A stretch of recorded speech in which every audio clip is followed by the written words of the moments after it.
Hello, friends. Well, today I want to switch a little bit my regular focus, although it all comes back to the same. But the question is really about, do you want to become a transhuman? You may have heard about the transhumanism that is very high on the scalar right now. It's very much an unfolding reality that seems to be happening in our reality. And of course, some people think it's fantastic, and some people are terrified. And I am by no means an expert on this, but I have been following a few people that I trust. I recently listened to a podcast where Greg Braden was being interviewed because he has a new book out called The Pure Human, Pure Human. And without going into it too much, you can certainly look it up. You can maybe read the book or whatever you want.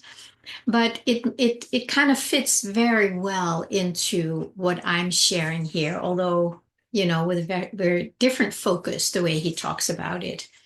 So I feel moved to bring it up because I do think it is something we at least should be aware of. So there's transhumanism, where that seems to be, that's where we're going, where there will be things put into our bodies, the brain, different places, whatever. Again, it's not my area of expertise. And that means that will be able to do things we may not have been able to do before. For instance, if you've had some spinal injury, you might actually be able to move again and walk again, whatever. So there's a lot of amazing potential in it, like really, really amazing, that I'm sure everybody is interested in when it's really used for the good. And then there's also it like everything can be used for the good or for the bad. So if we keep focusing on what we want, right, following that timeline of what we really want to see unfolding in ourselves and in the world, then we do put more energy into that. And then there's also, it can be used for something that we probably don't want to be part of, although most people may not be aware where it can go. And that's why I think it's good to listen to experts like Greg Braden. I mean, he has such a history of, spirituality and science. I mean, he's just such a brilliant, brilliant man. And he's been doing a lot of research in this and has a very deep understanding of it, which I don't have. But I just want to bring it in here because I talk a lot about, becoming what I call today a divine human. He calls it a pure human. So to me, the divine human is when we let go of that separate sense of self, that part of us that thinks that we are on our own, we are cut off from God, we are not divine.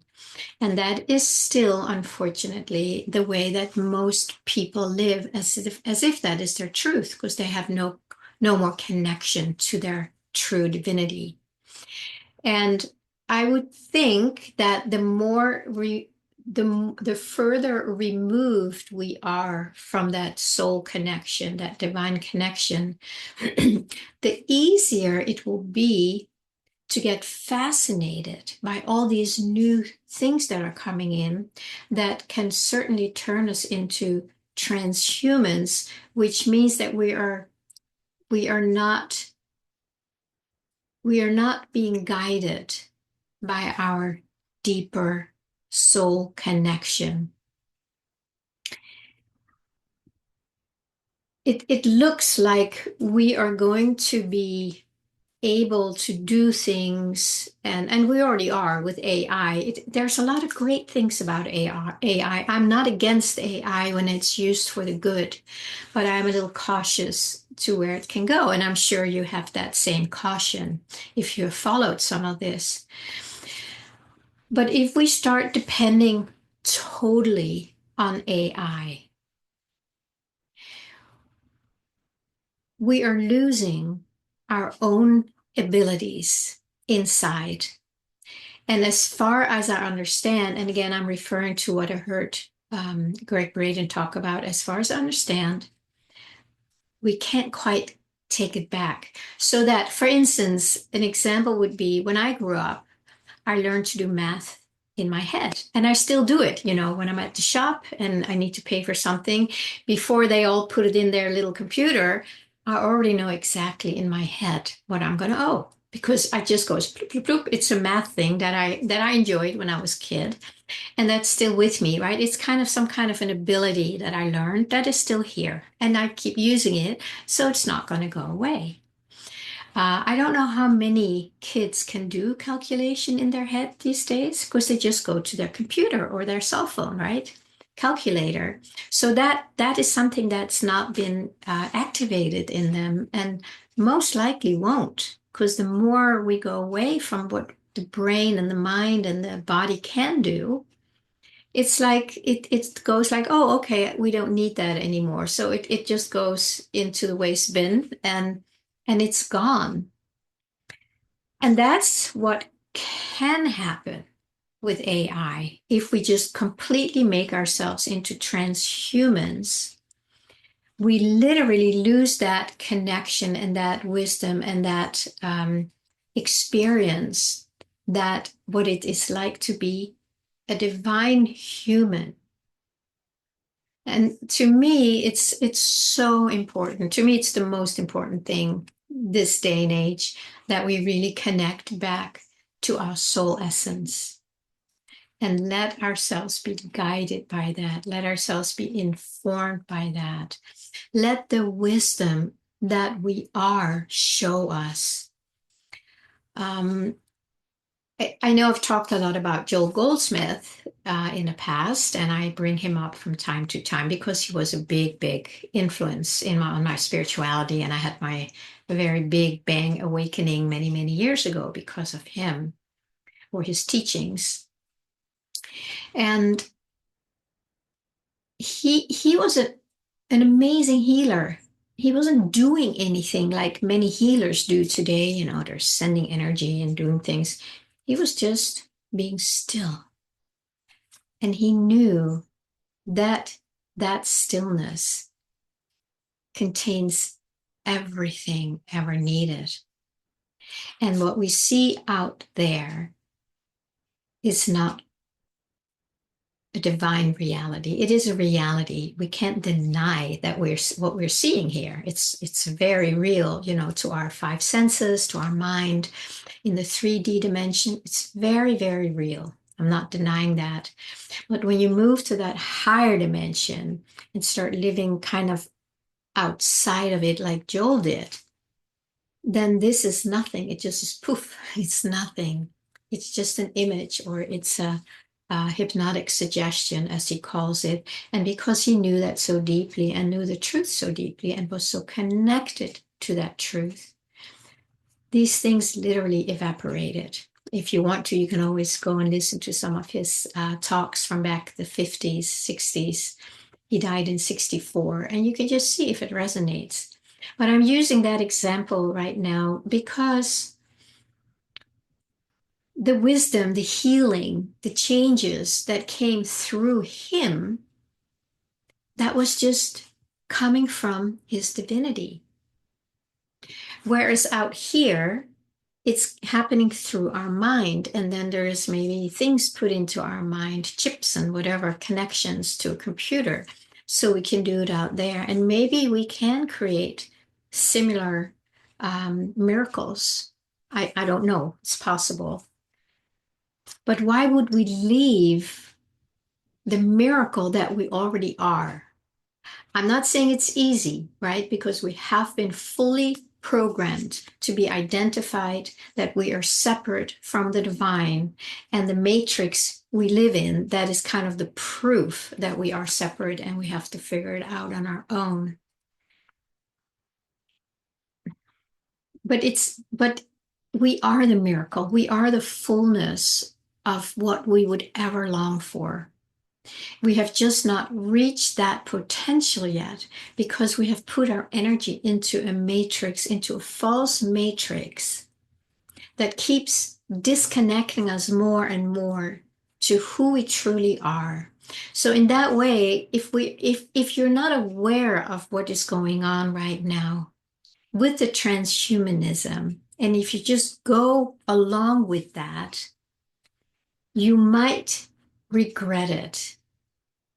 Because when you move further and further away from your divinity, it's not like we're not far away, enough far away as it is. But if we literally turn fully towards technology as if that is our God, we might just completely forget about this beautiful divinity that we already are. And wouldn't that be a shame? There are many, many people who want to stay divinely human, pure human, who want to stay connected and not sell our soul to technology. So we become half human and half technology, because that is what's already happening. And if it's too far out there for you, it's fine, but maybe you can look it up and listen to people who have really spent a lot of time doing research on it and bringing attention to what is going on so we all can make a choice. So my choice, my invitation today, like, do we want transhumanism? Or do we want divine humans or pure humans? I think it depends on how much of our divinity we keep giving away until there's not much left here to connect with. And then this one grows bigger and bigger. And then we literally become half human and half technology. I'm not interested in it at all. I do enjoy, the things that are available. That's why I'm not rejecting it. I think there's a huge, huge potential in it. And actually, I remember many, many, many years ago when I lived in Denmark, in my early days of my spirituality. I think it was in the mid 80s or something. I was introduced to a spiritual teacher called Martinus. And that was really in the early days, and he was Danish. And he did say that we are going to come to a place where technology is going to be so amazing that we basically just have to push a button, and all the mundane things that need to be done, they will be taken care of so that we as humans can spend more time on creativity, expansion, spirituality, painting, just creation, just creating from the heart instead of putting our energy into things we don't like to do, but we have to because we have to pay the bills, right? So that I just remember that now. And I think that, so I really believe there is value, a lot of value in it. But if we're not fully conscious of what's going on, then we may get lost in it. And it's very easy, right? Just see how much we are lost and dependent on computers, on cell phones, and all these things. We all are, right? It's like this wave has taken us over, and now we can barely go anywhere without our cell phone or our computer because we feel lost, right? That's all the information is in there.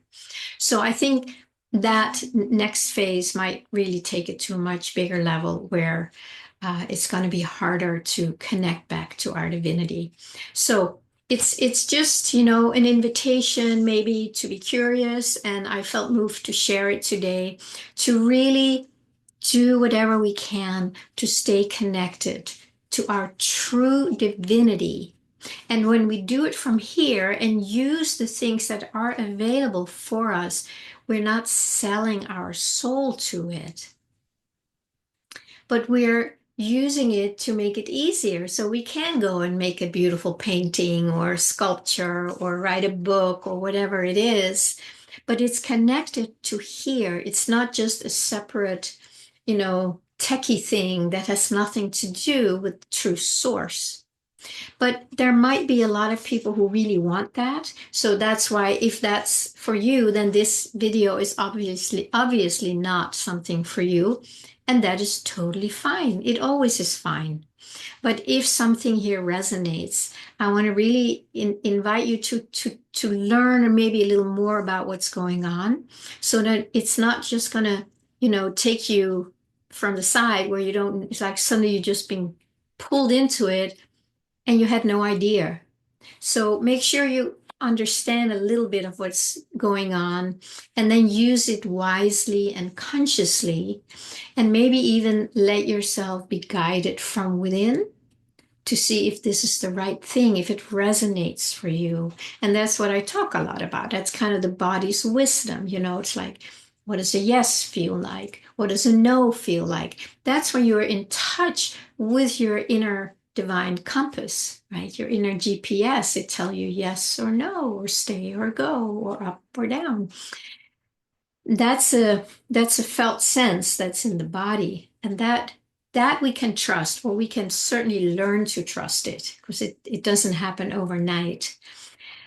So yeah, that's my invitation today, to do a little research and make sure that you don't lose your God connection, more than we already have. Let's instead spend more time to get deeper connected, so we can bring that energy, maybe that Joel Goldsmith was doing, so just by being who we are, we are radiating and healing energy, because we are the full healing already. And the more we tap into that divinity, it starts oozing more, and it just starts lifting the frequencies, so that we can use what's available, and maybe what's going to be available more. But let's do it with a lot of caution and a lot of inner wisdom. Okay, I hope this is inspiring for you.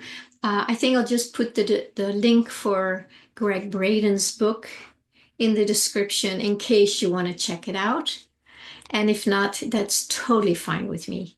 All right, friends, have a great day.